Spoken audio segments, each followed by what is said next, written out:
자비에 네트리 셰프가 누군데 한국에서는 잘 알려지지 않았지만 이분이 2024년 파리 최고의 바게트 대회 우승자입니다. 근데 우승도 그냥 우승을 한 게 아니라 만점으로 1위를 했어요. 그리고 이분이 이제 파리에서 유명한 베이커리인 블랑제리 유토피라고 하는 베이커리의 수석 제빵사라고 하십니다. 파리 사람들도 줄 서서 사 먹는데요. 지금 굉장히 스타 셰프라고 하시더라고요. 이렇게 바쁘신 분을 지금 한국에서 서울에서 제가 빵 먹으면서 세미나를 들었다는 겁니다. 그래서 제가 세미나에서 배운 거는 바게트 트라디스용이랑 통밀빵이랑 오베르뉴 호밀빵 이렇게 세 가지를 배웠습니다. 바게트 트라디시용은 이제 트레디션 밀가루를 써서 만드는 다른 첨가물 없이 만드는 바게트 트라디시용이고 통밀빵은 T150으로 100%로 만드는 빵꽁플레라고도 하죠. 프랑스에는 워낙 흔한 빵이긴 하지만 이것도 배웠고 그리고 오베르뉴 호밀빵도 이렇게 동그랗게 만드는 호밀빵 이렇게 세 가지 배우고 왔고요. 거의 믹싱부터 굽기 전까지 다 보여주셨어요. 그래서 세 가지 품목을 차례차례 믹싱하고 폴딩하고 성형하고 이런 것들을 다 보여주셨고요. 그래서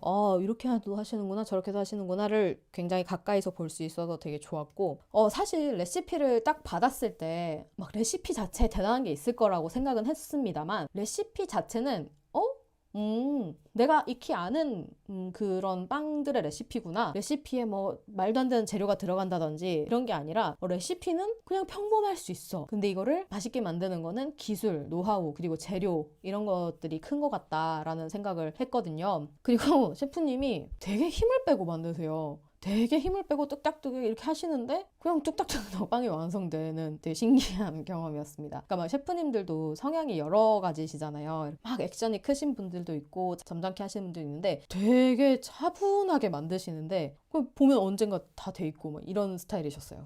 이거는 지금 둥근 호밀빵 성형하는 장면 제가 찍은 거 여러분들께 공유해드리는 건데요. 보시면 알겠지만 덧가루를 굉장히 많이 사용하셔서 크랙이 균일하게 생길 수 있도록 동그랗게 모양을 균형 있게 잡아주시는 것 같습니다.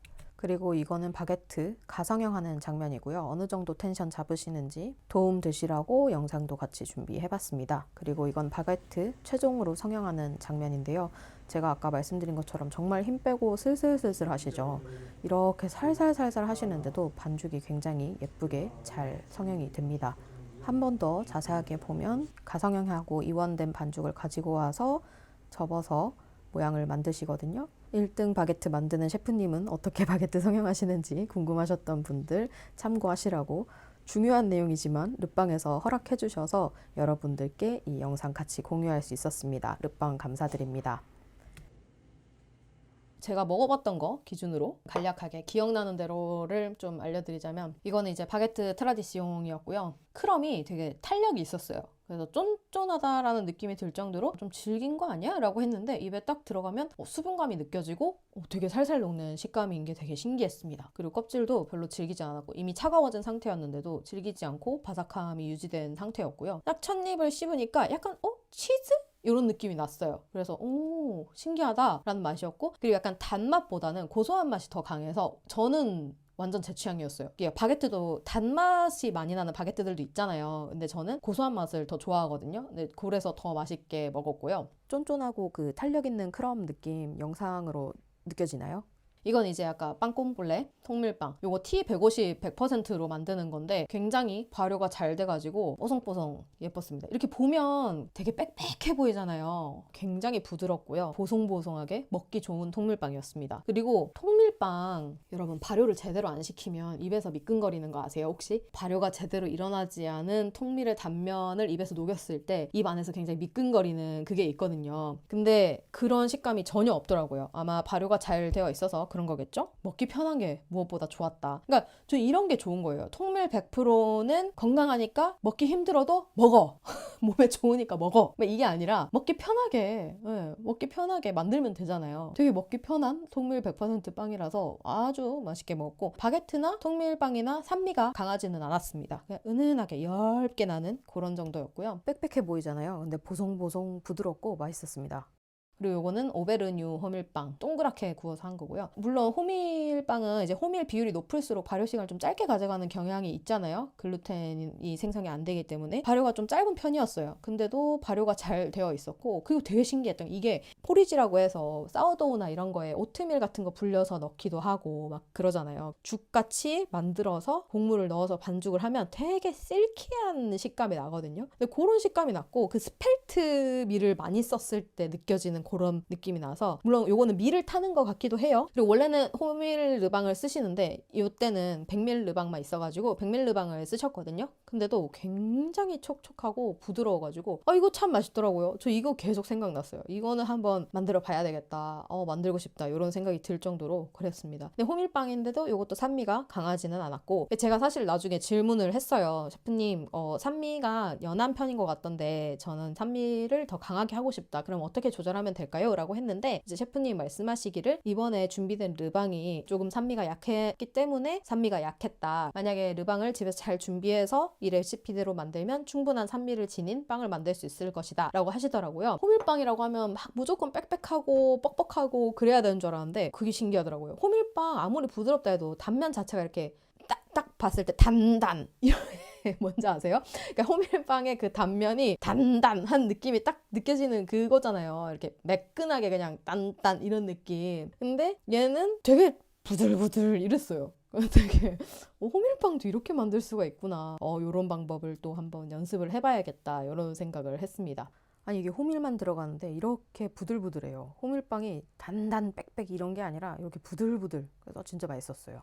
셰프님이 가장 많이 강조하고 많이 말했던 부분은 제가 인스타그램에서도 올려놨었지만, 빵은 모든 상황에 따라서 달라진다라는 거였어요. 누군가가 여쭤봤어요. 셰프님, 그렇게 20년 넘게 맨날 반복되는 작업하는 거 지치지 않으세요? 이렇게 얘기를 했더니 나는 매일 새로운 일을 하는 것 같다 라고 얘기를 하셨거든요. 그만큼 반죽은 매일 새롭다, 매일 달라진다. 그렇기 때문에 변하는 환경에 맞춰서 빵을 만드는 게 중요하다. 그래서 뭐 질문을 해도 사실 계속 그건 상황에 따라 다르다 뭐 이런 얘기를 하시는 게 좀 약간 멋쩍어 하시기는 하셨거든요. 근데 저는 맞지, 그게 맞지 했던 게, 왜냐면 제가 유튜브를 하잖아요. 그러면 이제 댓글로 되게 많이 물어보세요. 특히 르방이나 이런 거에 관련해서 물어보시면 제가 거의 다 대답을 해드리는데, 사실 제가 그 상황을 모르기 때문에 정확하게 알기가 어렵고, 그리고 아무리 같은 레시피라고 해도 우리의 작업 환경이 다 달라서 모든 상황마다 달라진다라고 이야기를 할 때마다 좀 제가 몰라서 그러는 거 아닐까? 진짜 잘 아는 사람이라면 다른 변수를 조절할 수 있는 방법도 알려줘야 되는 거 아닌가? 이런 생각을 했었거든요. 그래서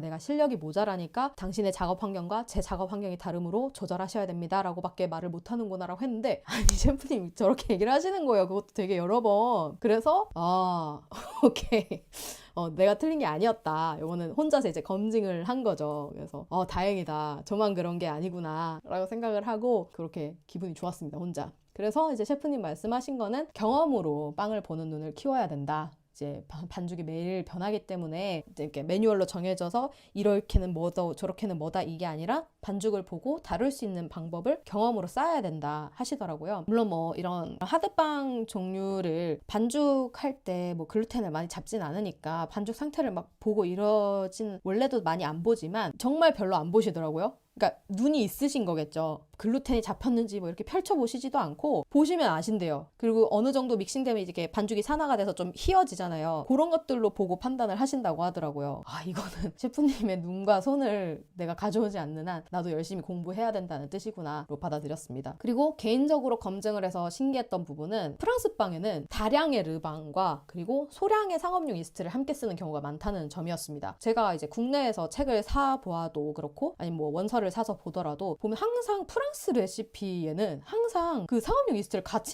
쓰는 게 많은 거예요. 또 그런 거 있잖아요. 우리나라에 그 노 이스트 아시죠?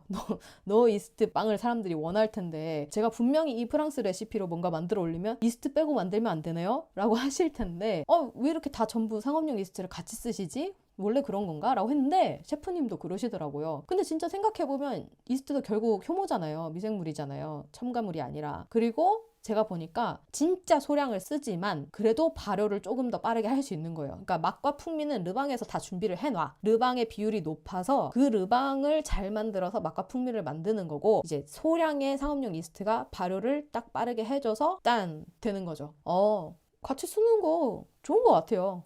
일단 그리고 발효를 길게 한다고 해서 무조건 좋은 게 아니잖아요. 발효를 길게 하면 다 무너져 버리는 밀가루들도 있고, 이게 산도 같은 경우에도 들쑥날쑥 할 수 있는 건데, 빠르게 발효를 하게 되면 그 밀가루의 영양 성분을 다 발효에 쓰지 않고 섭취하는데 남아 있을 거니까 그런 것도 좋겠다. 이런 건 한번 해봐야겠다 싶더라고요. 이거 르방, 소금 한꺼번에 넣어도 반죽 잘 만든다.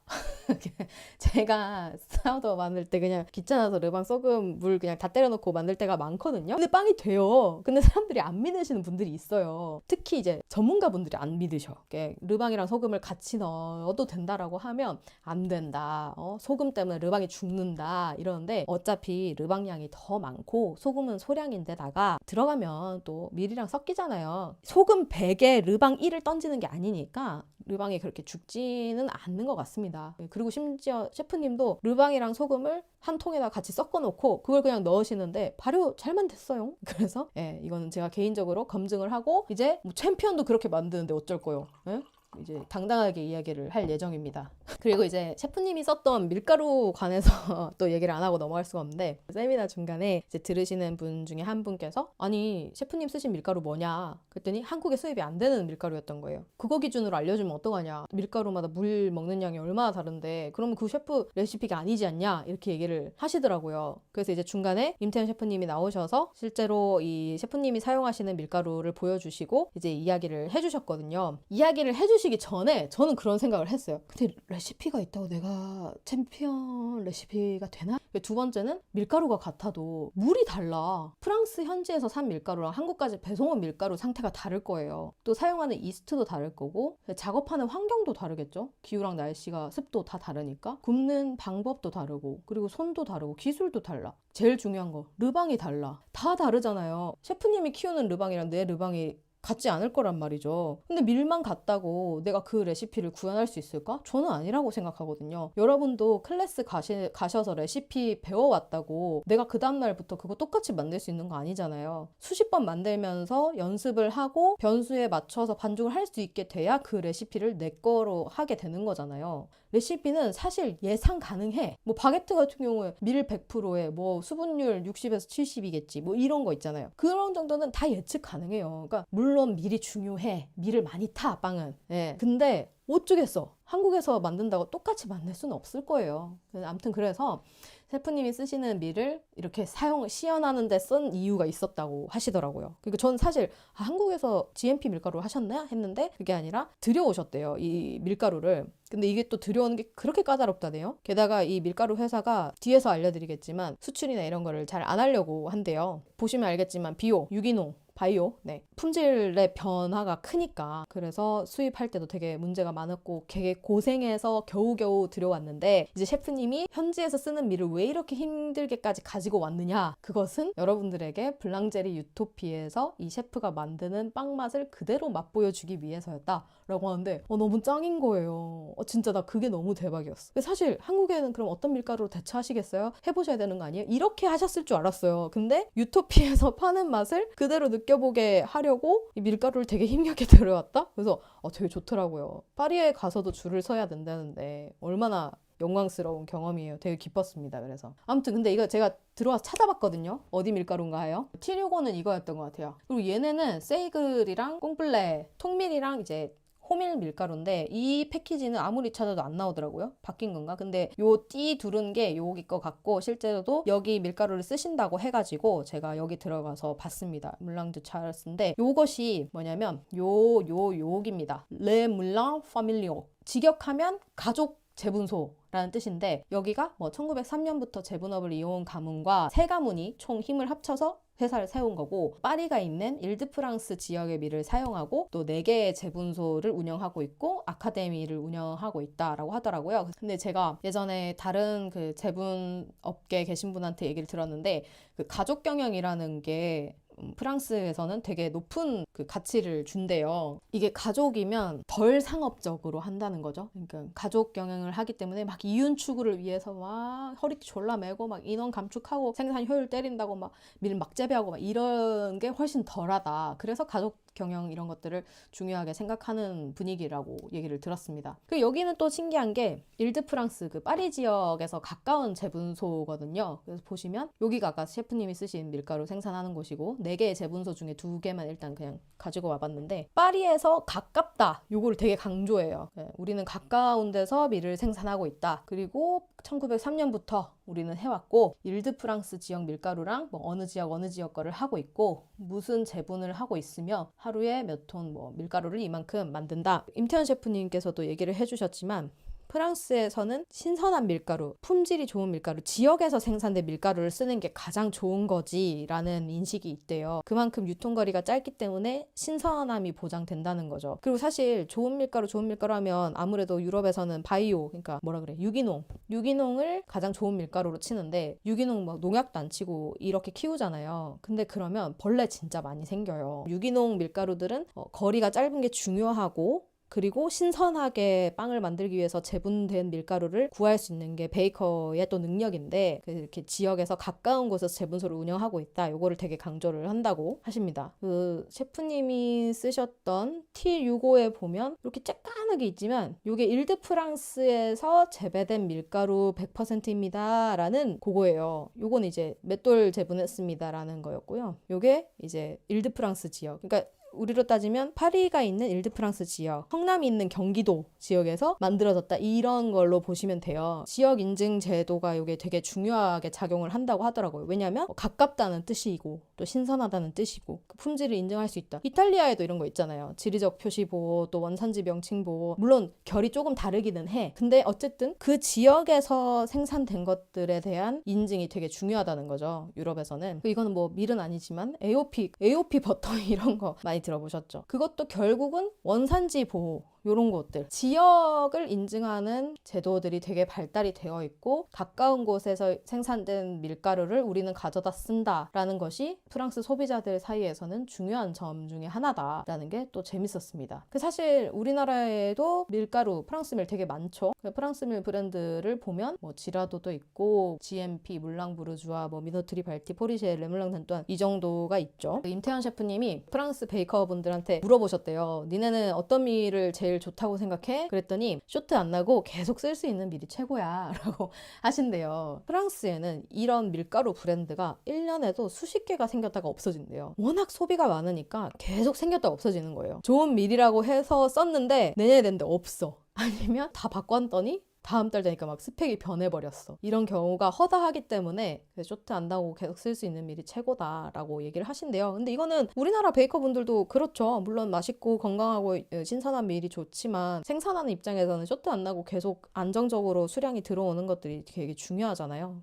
그래서 뭔가 프랑스 재분소들이나 밀가루를 보면 뭐 전통이 얼마나 됐다 이런 걸 강조하는 이유도 우리는 그동안 꾸준히 공급을 해왔다 이런 거를 강조하는 것 같고 라벨루즈도 되게 많이 받았죠. 우리나라에 들어오는 밀가루들도 뭐 지라도도 받고 물링 부르주아도 받고 포리쉐도 받고 르물랑 단또안도 받고 아무튼 그래서 좋은 프랑스 밀 여러분들에겐 또 어떤 밀이 좋을지 모르겠지만 네. 바게트 앤 크루아상 챔피언십은 저만 이렇게 보기 아까워서 여러분들에게 이런 비하인드 스토리를 들려드리고 싶어서 준비를 했고요. 제가 참여를 하고 보면서 느꼈던 점들 이것저것 담아서 준비를 해봤습니다. 이 긴 여정을 함께 하신 여러분들 감사합니다.